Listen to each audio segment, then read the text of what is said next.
フォースとか魔法で物が移動できたらいいなって思いません？まあ自分にはそんな能力はないんですが、憧れはある。ということで、フォースは遥か彼方の銀河の話、それは遠すぎるので、同じ地球人の魔法の方でトライしていきます。どうよこの感じ、めっちゃいい感じじゃね？さすがは 3D プリンター。細くて脆そうなので丁寧にサポートを除去して、筆塗りは妻にお任せ。こういうセンスある人ってすごいよね。で完成。めっちゃ魔法の杖。今回はハリーの杖を再現してみました。取っ手の部分がねちょっと焦げ茶っぽくて、先端に行くにつれて赤茶っぽくなる。 3D プリンターの積層痕がまた木っぽい感じを演出していて、めっちゃいい感じ。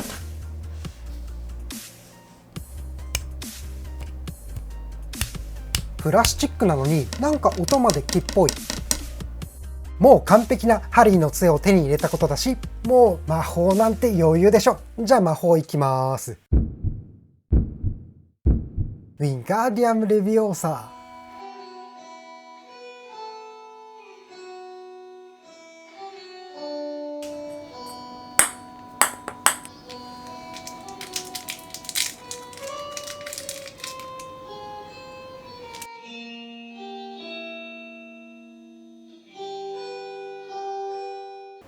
ネタバレ、空気吹き出してました。これはコアンダ効果っていう、結構斜めにしても耐えてくれる。せっかくだからクイディッチしたいということで、空気のオンオフはこんな感じの装置で調整してます。